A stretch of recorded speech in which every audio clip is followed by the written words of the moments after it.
सिंहासनाधीश्वर राजाधिराज योगीराज श्रीमंत योगी श्री श्री छत्रपती शिवाजी महाराज की जय। स्वराज्य रक्षक संभाजी महाराज की जय। जय जिजाऊ जय जिजाऊ। सन्मान्य व्यासपीठावर उपस्थित मान्यवर व येथे उपस्थित गुरुजनवर्ग व येथे उपस्थित माझ्या विद्यार्थी मित्र हो, नमस्कार। माझे नाव प्रतीकदादा सोमाने, माझ्या शाळेचे नाव श्री जी के माने हायस्कूल पळशी। मी इयत्ता 9वीचा विद्यार्थी। आज आपण येथे सर्वजण शिवजयंती साजरी करण्यासाठी जमलो आहोत। मी तुम्हाला काही शिवरायांबद्दल 2 शब्द सांगणार आहे। तुम्ही सर्वांनी शांत चित्ताने ऐकून घ्यावे ही माझी नम्रतेची विनंती। महाराष्ट्राचे अधिदैवत भूपती नृपती पृथ्वीपती परमप्रतापी प्रगल्भ बुद्धिमान जगविख्यात विश्ववंदनीय राजाधिराज योगीराज श्री छत्रपती शिवाजी महाराजांना माझा मानाचा मुद्रा। विजयासारखी तलवार चालवून गेला, निधड्या छातीने संपूर्ण हिंदुस्थान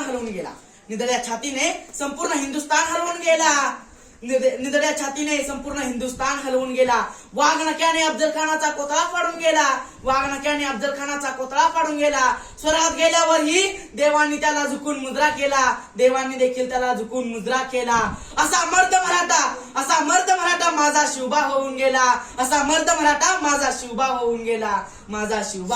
गेला।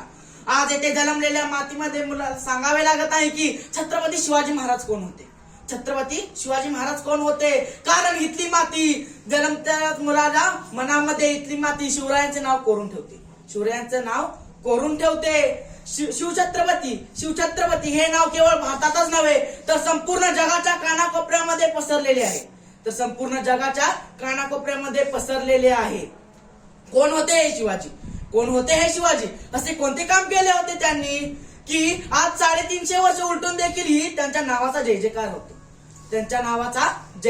होतो।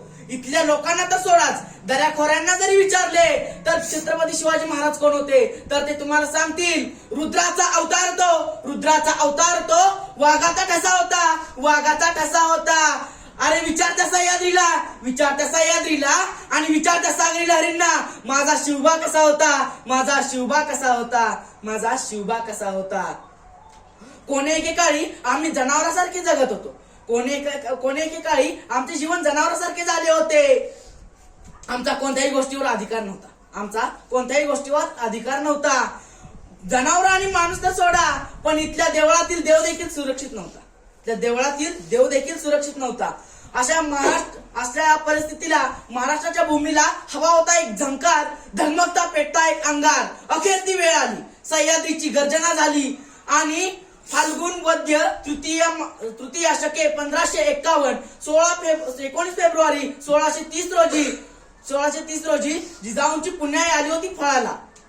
जनतेचा पोशिंदा अरे माझा राजा जन्मला, अरे माझा शिवबा जन्मला। दीनदलितांचा कैवारी दुष्टांचा संहारी अरे माझा शिवबा जन्मला, अरे माझा राजा जन्मला। शेवटी मी एवढेच म्हणेन,